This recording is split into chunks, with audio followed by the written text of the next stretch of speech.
Well, thank you so much for being here. And okay, so this is my honors lecture recital, and it's Carlos Salcedo, the innovator of the harp. So Carlos Salcedo was a French harpist and composer who had a profound impact on what the modern harp is today.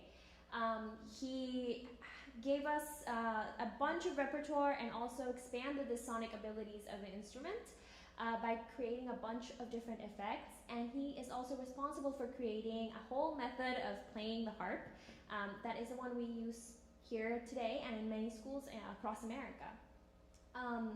So first, no, sorry. I wanted to start with this quote.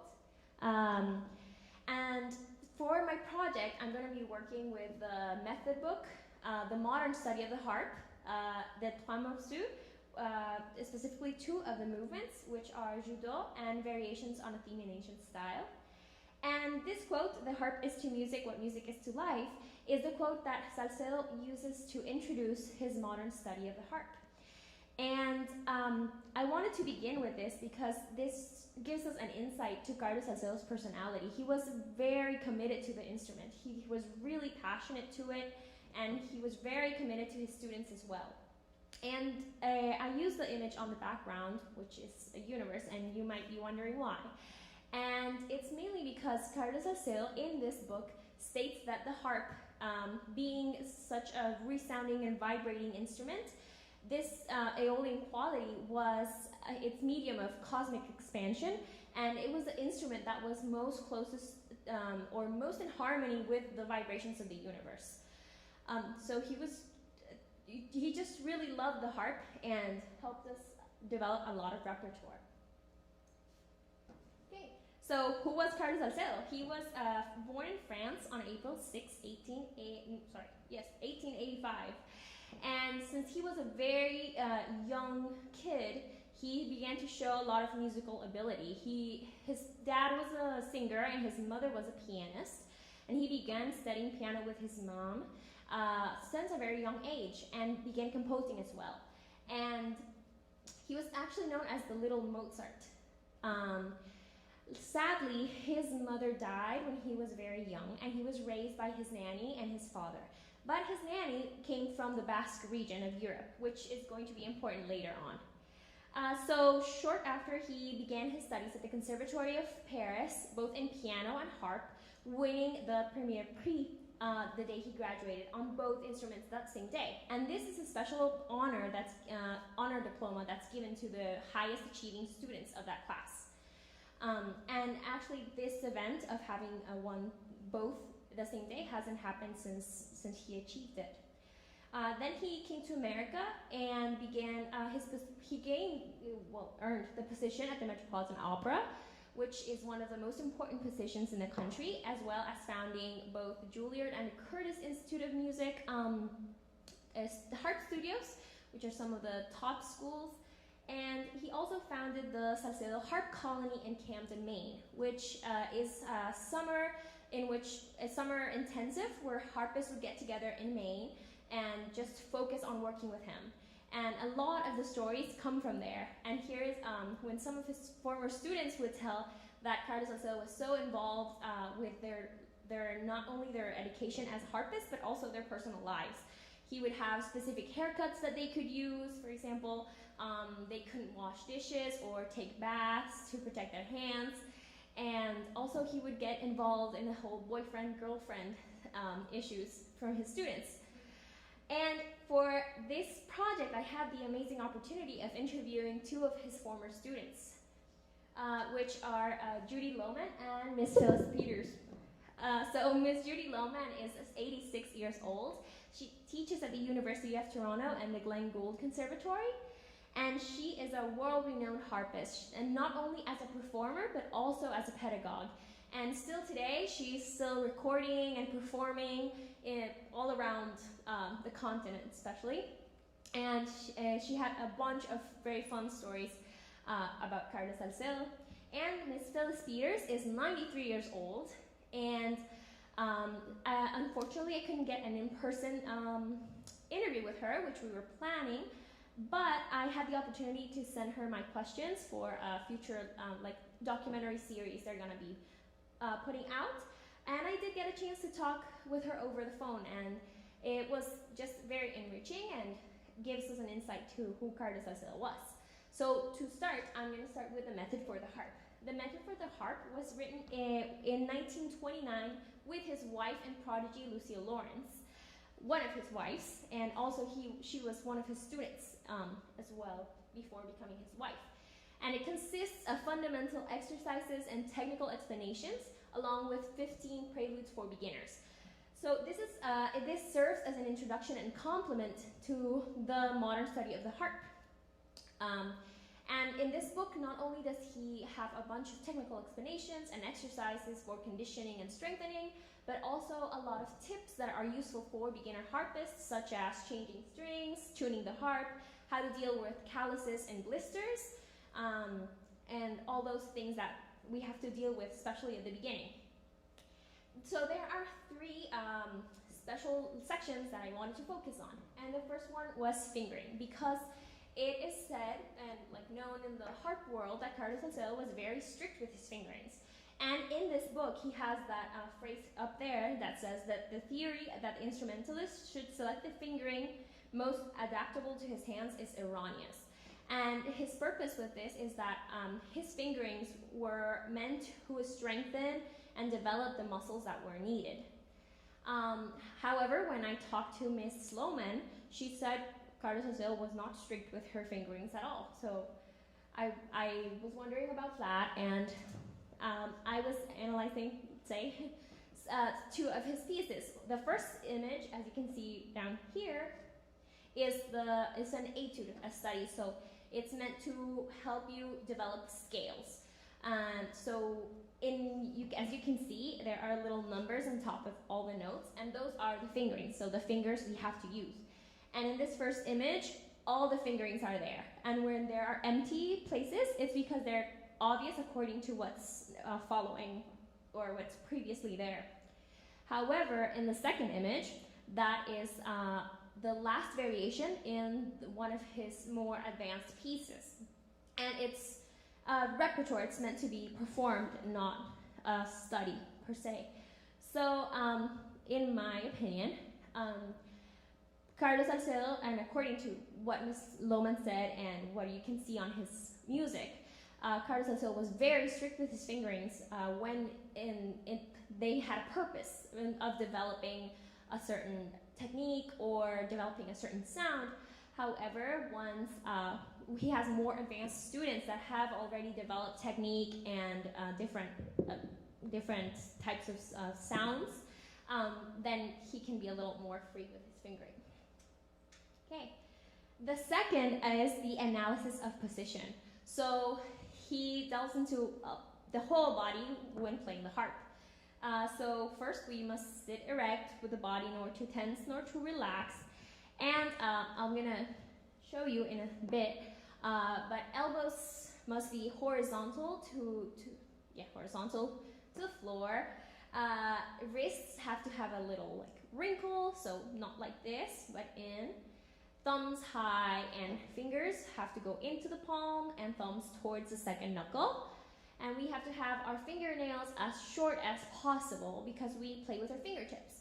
And he said they had to be the shortest possible in order for the fingertip to grow, which I think he meant like when you bite your nails when you're little and your fingers become all chubby because of that. I think that's what he meant with a fingertip growth, because it becomes like a chubby finger.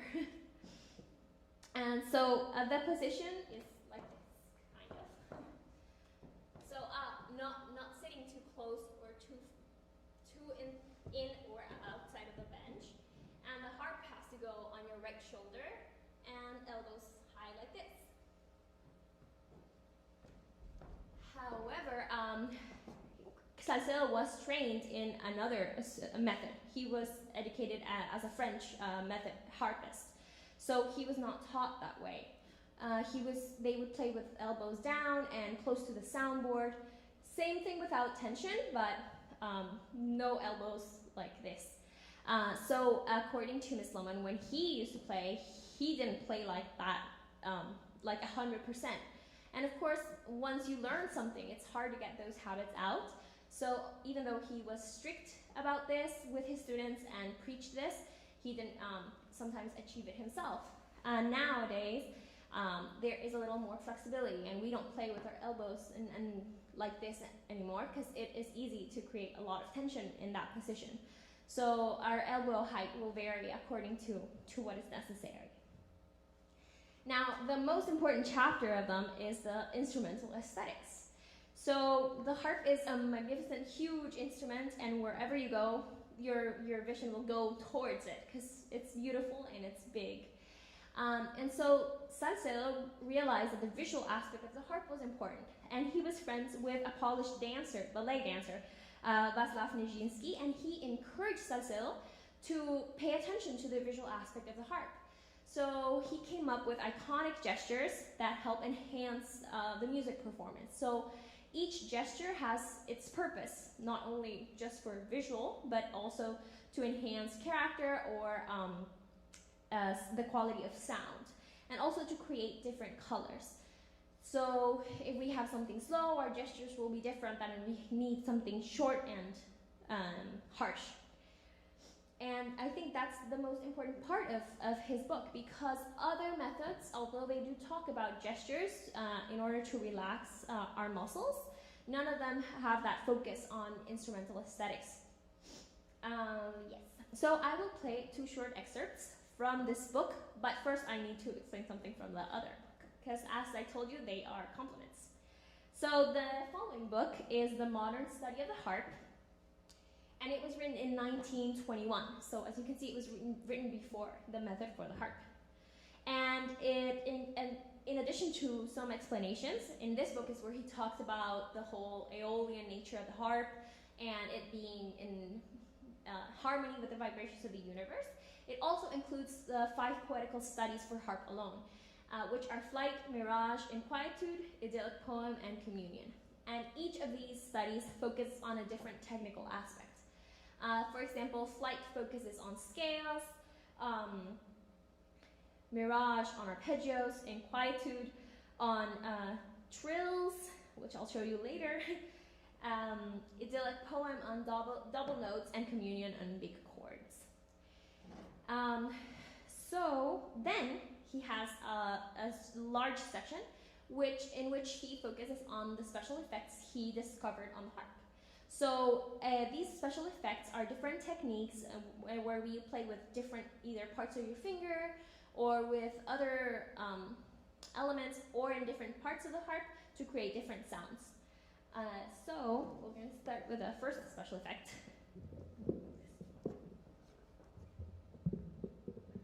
Okay. So his book starts with talking about a lot of fluxes, and fluxes are glissandos, which is this. And that's a normal flux. But in this case, the oboe flux is a glissando that's played close to the soundboard, so it sounds like this. So you can hear it. That's a normal, and this is the oboe. Okay, the next one is the falling hail effect, and that is also a flux, but it's played with your fingernails. So it sounds like this. Okay, yeah. Then we have the xyloflux, which the xyloflux combines 3 different techniques. So the flux, also playing down close to the soundboard and playing with your fingernails too. So it sounds like this. This one's hard. Okay. Then we have the gushing chords, which are just very brisk and fast fluxes, and they have to be played from the notes that are written there, and they have a little arrow that tells you which direction they have to go. So in this case, it would be something like this.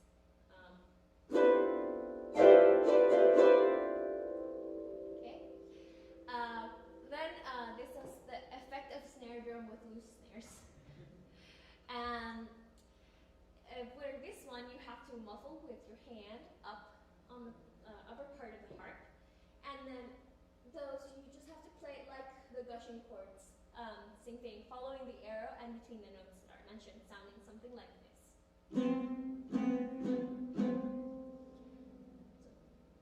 Not much like a snare drum, but okay. Then we have Aeolian chords, and they can be both ascending and descending. And here you use the fingerings that are mentioned. So in this image, it's 3 and 2, and you just follow the rhythm and the direction of the little arrow at the top. So for example, like this. So like that. And those are ascending, but you can also do them descending, like that.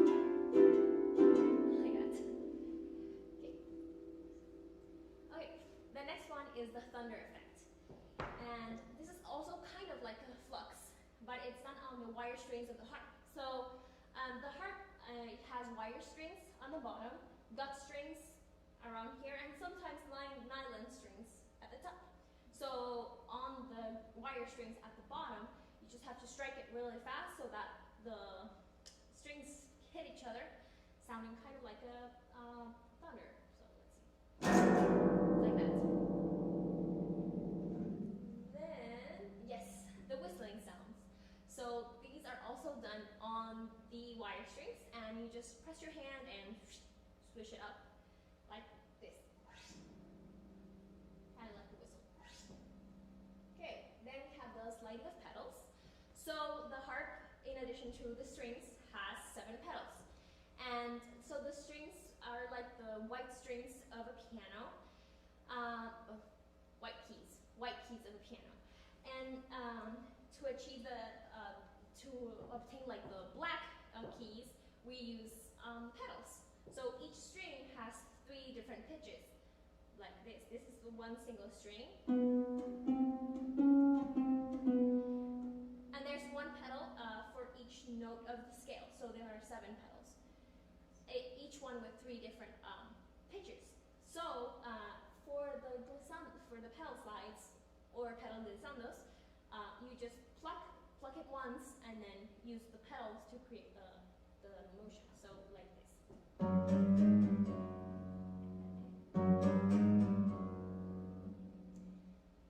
And then we have the metallic sound, which also uses the pedals. And in this case, you just have to leave the pedal like in between the notches, so you just don't let it go all the way there, and it sounds like this. That's it. Yeah.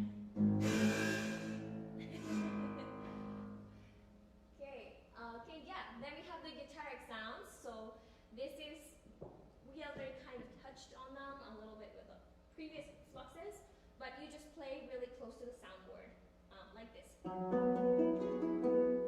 So here's the normal, and here is the guitaric. And then we have the plectric sound. So although we play with our fingertips, in this case we have to play with our nails, like this.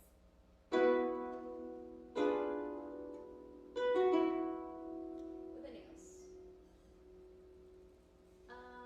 Yeah, then we have several variations of tapping on the soundboard.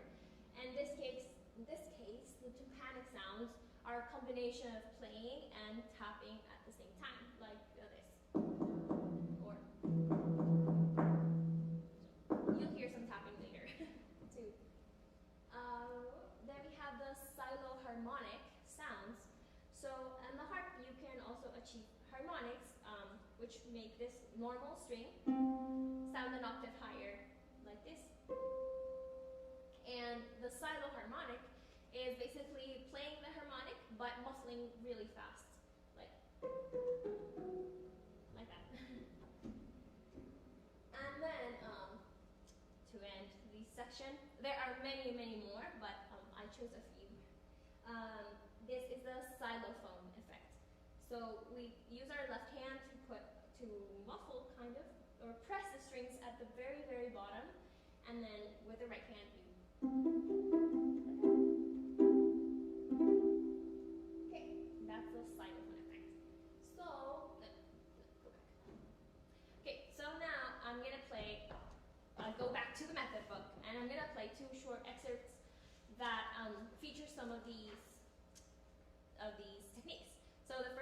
is La Désirade.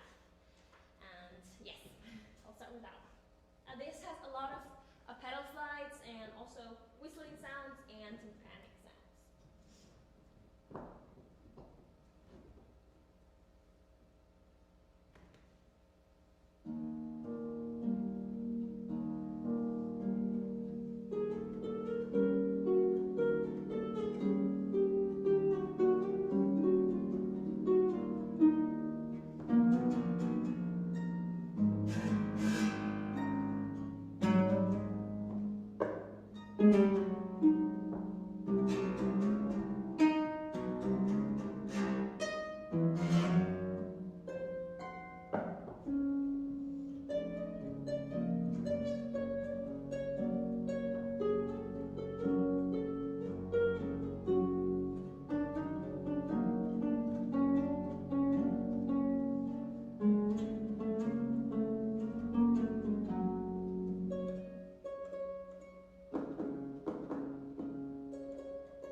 That's the first excerpt. And now the second excerpt is called Chanson de la Nuit. And this one has a bunch of fluxes and also some tapping. So this is a short section of Chanson de la Nuit. Or Song in the Night would be the translation.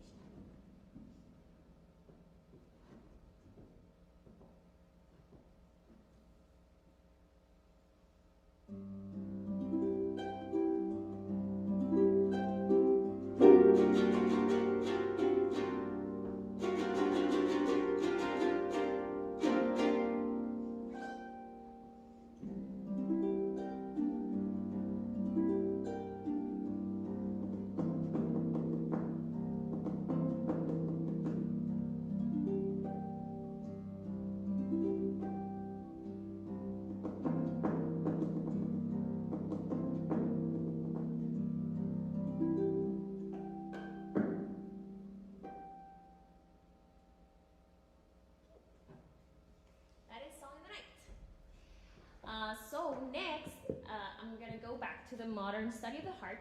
And like I said, the modern study of the harp consists of 5 poetical studies.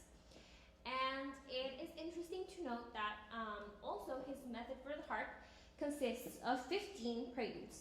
And along all his works, you can see that Carlos Salcedo uses the number 5 for most of his collections or multiples of the number 5. So 10 songs of blah, blah, blah, 5, blah, blah, blah, everything. And in addition to that, in his modern study of the harp, all the 5 preludes are in meters of 5 or rhythms of 5. Also, they're all centered around a melody, a theme, which consists of 5 notes. One time they interviewed his son, Jacques Salcedo, and they asked him about the number 5, because not only are they present in his music, but he would sign his name like this, which looks like a number 5, but it's like a wrong-sided C with an S, but looking like a 5. And that is the Salcedo harp, which he developed with the Lion and Healy Company, which has 5 stripes on each side of the soundboard, as well as the column is divided in 5, and the bass is also divided in 5 sections.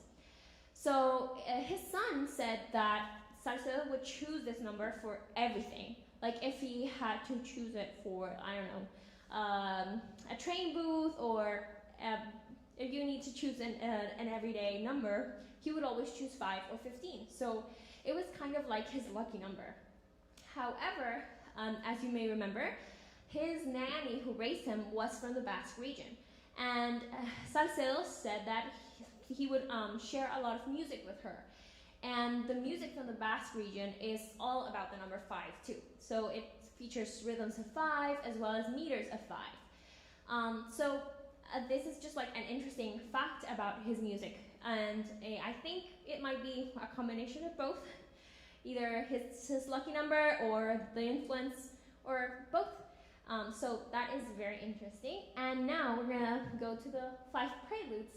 So the first poetical study is flight. So first thing to note is that the title is on parentheses. And this is applicable for all of the 5 studies. And not only are they in parentheses, but they're also at the end of each of the pieces, not at the beginning. And this was done on purpose, and according to Salcedo, should be respected every time it is performed, because the titles are optional, and they are just meant to help give the performer the idea of the atmosphere that Salcedo wanted to create when he composed it, but they are optional because these are studies. However, they are poetical studies, so that's why the title is optional. And so the first poetical study is called Flight, and it is focused on scales, but it also features other techniques, like skips, rolled and blocked chords, and also guitaric sounds.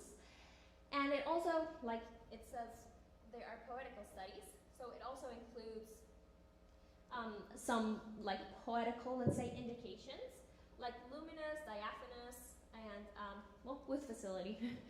Kind of at the beginning. It also has very different harmonies that challenge what was traditionally written for the harp. So this is a short excerpt of Flight.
The next of the 5 poetical studies is called Mirage, and this one focuses on arpeggios, which arpeggios are this. So instead of scales,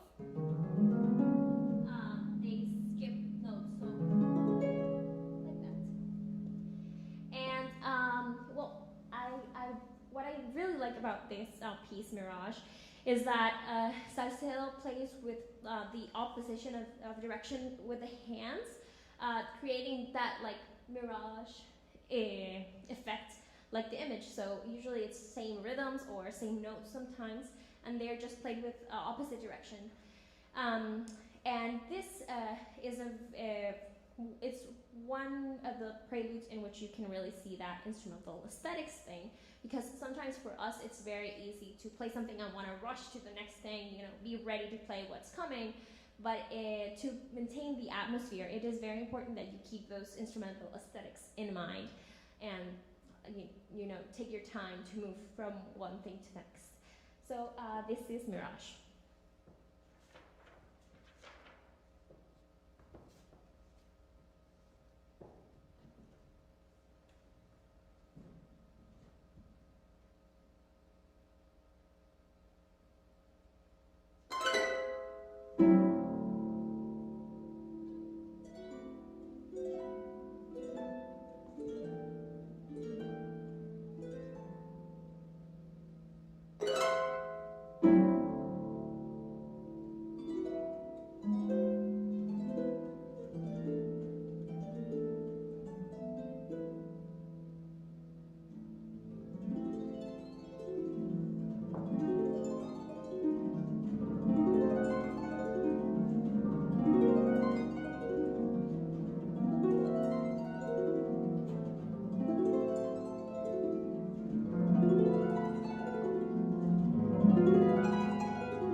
The next section now goes to some of his pieces. So the Trois Morceaux is a collection of 3 pieces: ballade, judo, and variations on a theme in ancient style.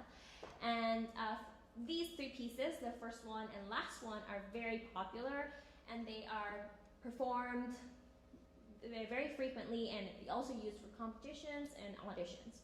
But judo is actually pretty unknown, although it's been recently used in some competitions. It is not very known, and it may have a reason. But first, I'm going to start with the variations on a theme in ancient style. So the variations were composed in 1911 with an addition in 1954, and it's in the neoclassical style, which means that it has traditional, common practice harmony, so no weird dissonances or anything of that sort. Very straightforward and following the classical tradition.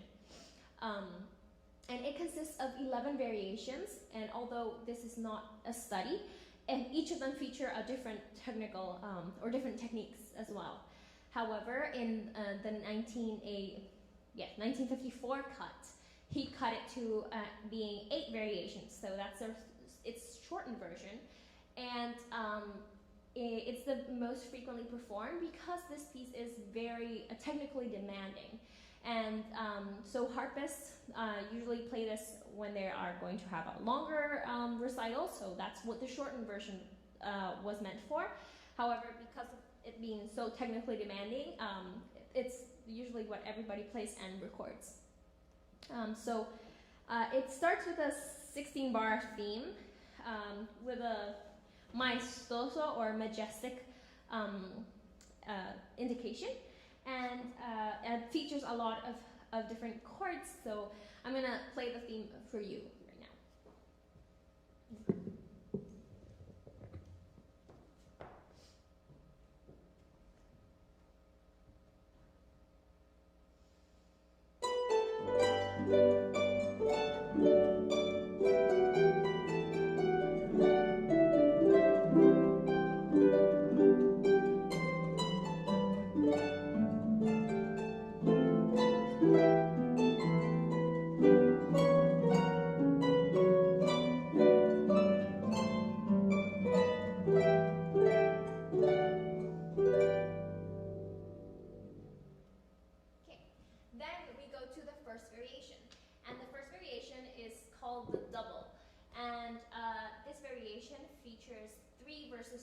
rhythms. So this means that one hand takes the triplet rhythm, so 3 notes, and then other one takes 2. Like it sounds. So one hand is playing, well, not those notes, but that rhythm, and the other hand is playing. So combined. So this is the double.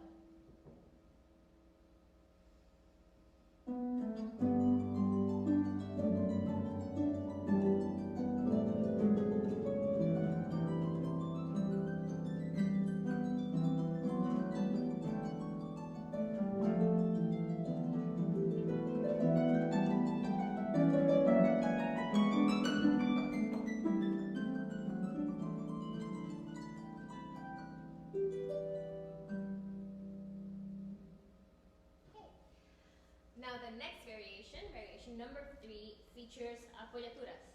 And apoyaturas are little embellishments that are played quickly before a note. So like, like that. So the main note would be just that, and then is like a little embellishment before it. So this is the number 2.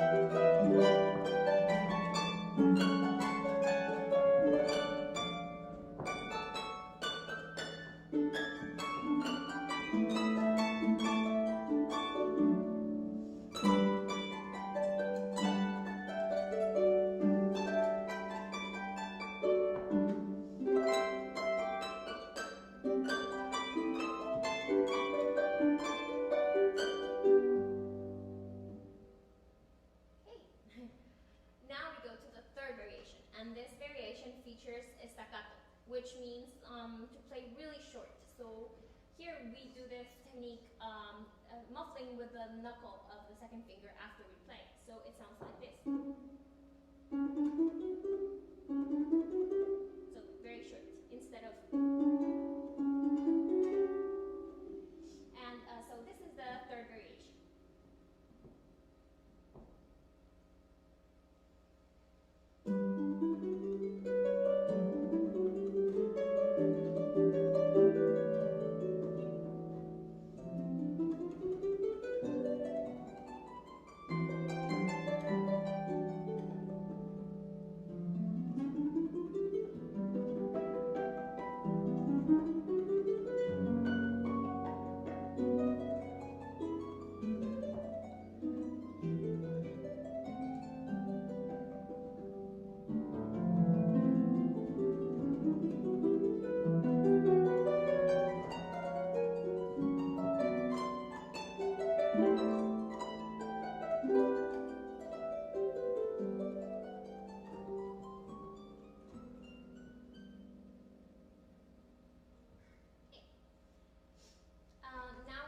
Fourth variation, and this is the only variation that has a poetical title to it.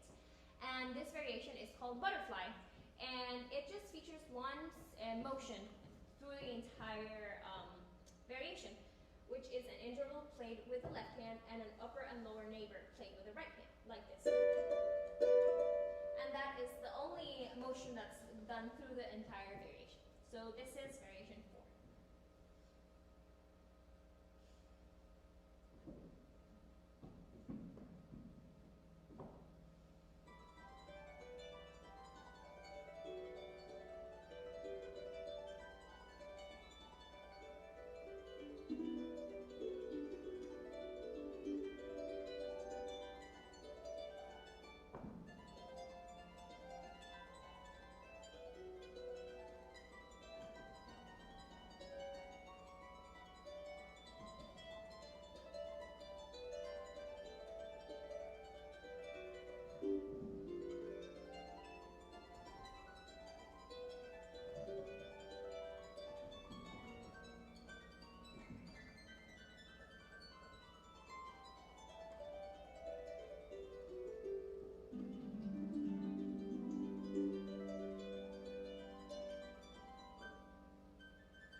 it is similar to the theme, and it's also indicated as maestoso, like the theme, so majestic. This one is called chords and fluxes. So it features very big chords and fluxes, which are glissando, either with one or two fingers at the same time, like this. So you're gonna hear that. And it also has some short, light passages with 30-second notes in between. So very fast notes in between.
The next variation, variation 6, is called jumps. And this is because it consists of alternating right hand and left hand melodies in different registers, producing that jumping sensation.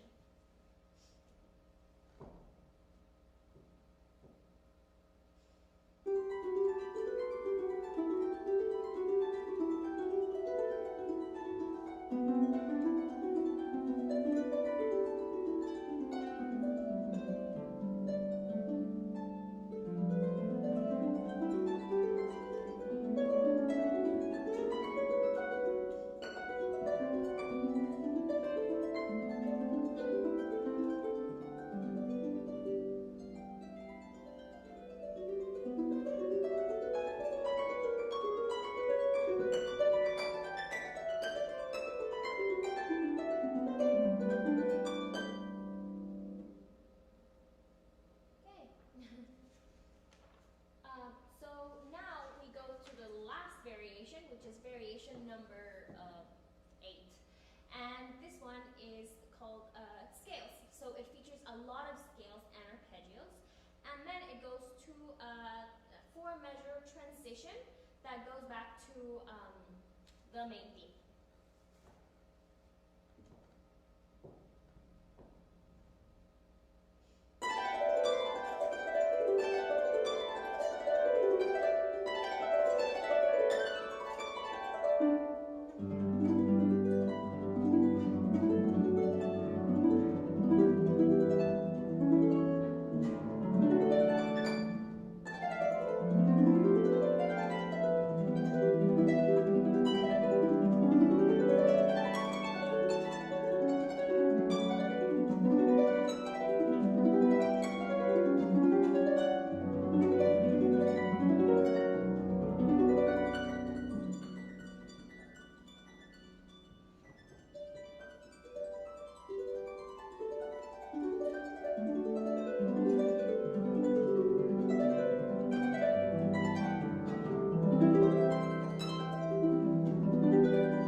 And judo translates to playing waters, and it was composed in 1914.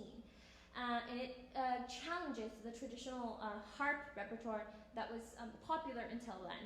And there is something very interesting about the judo, and it was that it was actually disliked by by Carlos Salcedo.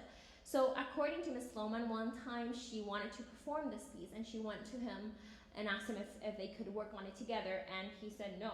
And apparently he had that piece banned from all of his students. And it was not until he died that Miss Lohman had the opportunity of recording this and with a magnificent recording, and also playing it in one event that was done in his honor.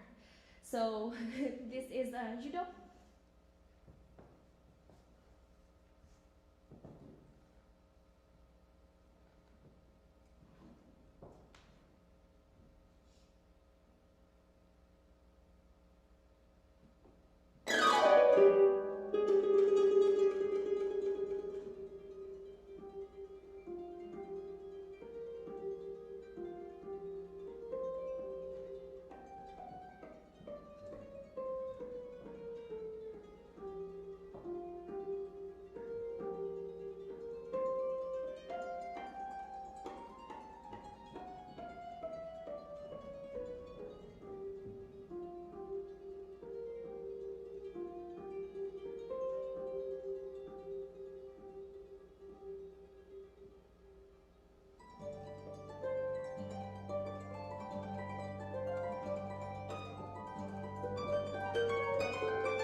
So, well, as we can see with his pieces and with many of his other compositions, Carlos Salcedo has had and has a very profound impact on the world of the harp.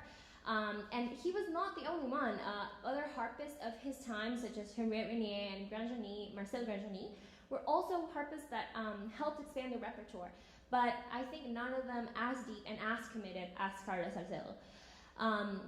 He had that beautiful imagination that not only gives his music and gives us as harpists all these bunch of different new sounds and techniques, but also music that is filled with emotional material. And sadly, even nowadays, for composers, it's hard to compose for the harp. They're scared of composing for a complex instrument. So as harpists, I believe it's our job and our responsibility to use this legacy of Carlos Salcedo and help composers compose for our instrument and keep it growing and keep that repertoire expanding, using his legacy and with the same passion and commitment that he had towards the instrument. So thank you so much for joining me today. I hope you enjoyed and learned something today. And yes, thank you so much for joining me. If you want to hear the full versions, you can come to my senior recital later in April.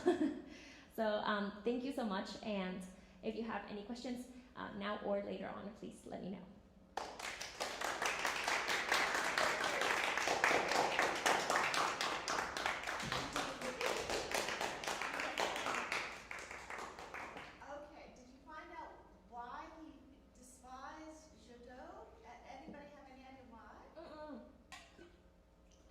I asked Miss Moman if she knew why, and he didn't like it.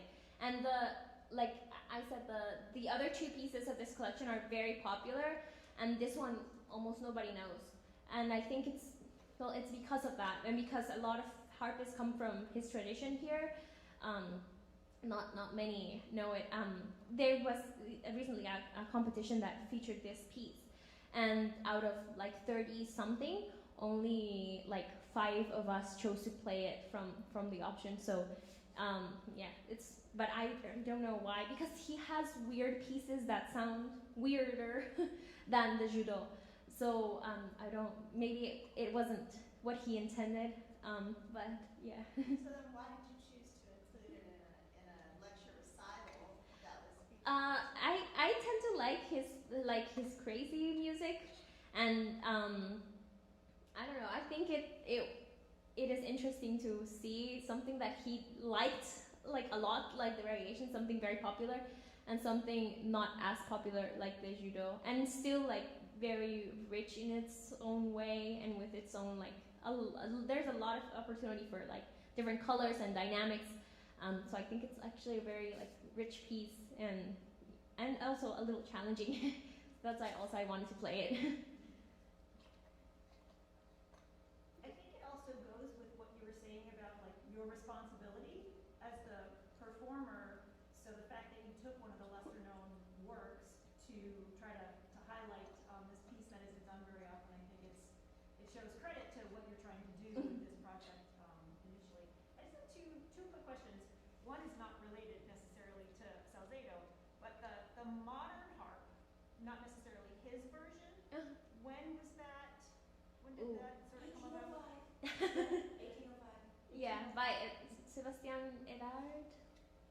He got the patent. Yeah, he got the patent, but that's where we got this mechanism, the double mechanism, because before that it was single, so you could only not do both sharps and flats, so either natural and flats, or depending on the tuning. Yeah. Yeah. So it's not really till we're moving more into the Romantic period and beyond that it becomes more prominent in orchestral. Yeah, and still a lot of orchestral writing today is not well written for the harp. Orchestral and wind ensemble. So especially even modern composers, especially when we get music now for wind ensemble or things like that, they're usually not written for the harp. Thinking of pedals and that, they're more piano parts rather than harp parts. One final question: the technical book with all of the examples that you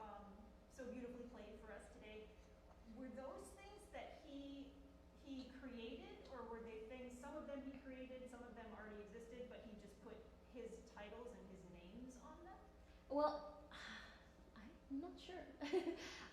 He does say that these are like his discoveries, but I am not sure if there are other harpists that might have done those as well. But in the modern study, yes, he puts them as like my discoveries of the harp in the harp. Yeah. Because it seems like glissandi is like what the harp does. Yeah. You know, for him to be the first person to Yeah, I think like glissandos, yeah, but maybe like trying to do them with the nails or with the, those are I think what makes the difference, because it was just like a more parlor instrument, just background, yeah, background music kind of a thing. Thank you. So, I thought you were going to ask this question. So, it sounded like he was really into the development of your muscles, and especially when you're learning and everything. I noticed I was pleased your elbows were not up because it blocks the view of your hands. But I know that the Schwab has a lot of people working with body mapping and injury and everything else like that. Yeah. Oh, okay, all right. So, well, now I don't really know what to ask, but just keep going. yeah, okay, so I'm wondering, is his technique, does it protect against injury, or does it actually? Yeah, actually, I think it doesn't.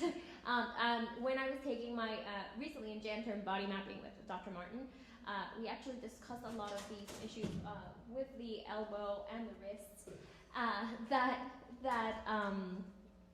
are actually not in line with the body mapping. So there we use a lot of ulnar deviation, which is like our hand position like this, and this creates a lot of tension and a lot of, well, if you're not careful, a lot of tension on your shoulders. And so mainly it was that having your elbow more free, not keeping it here, I still don't know how to deal with the wrist and ulnar deviation thing. So in my body mapping, I said what I've been thinking of trying to do is when you do gestures up, trying to come back to that like neutral position of the hand instead of keeping it like this. But it's hard to get off that habit. But I don't, yeah, and I've had like an injury on like my pinky, and I was like, why my pinky? We don't use the pinky to play. We use only four fingers. So I guess it has to be because of tension, because of the position, or also me tensing my finger. But yeah. Do you find that you vary the degree of the elbows depending on the timbre that you're trying to get out of the instrument? I think it's mainly depending on the register or the strength you want to have. But I do never touch the soundboard unless I'm too high, which is what other techniques do. So like nowadays, that's the main difference between like salcedo technique and like French technique is just not touching the soundboard, but not anymore like this. But I do vary mostly because of register. Okay, now that the harp is my new favorite instrument, does anybody ever string it differently? Because you talked, I never realized there was different strings on the, different medium for the strings. Yeah. Is it always just standard that you put the? Oh, well, I think here's are always wire, but here we use like gut and sometimes nylon up here, but gut sounds better and keeps tuning better, I believe, than nylon. But in Costa Rica, because nylon strings are cheaper, we would use nylon on the whole thing except for wire. But they do feel different. They have different resistance. So when you play on all nylon, it feels different than playing gut. Okay. Yeah. I'll confess, I did not realize they had pedals until you started singing. Yeah. There are also some vegan strings. Oh, So really? not made of real like gut, but like artificial stuff. Tofu string. Yeah. Well, you did a fabulous job, Loria. Thank you for being here.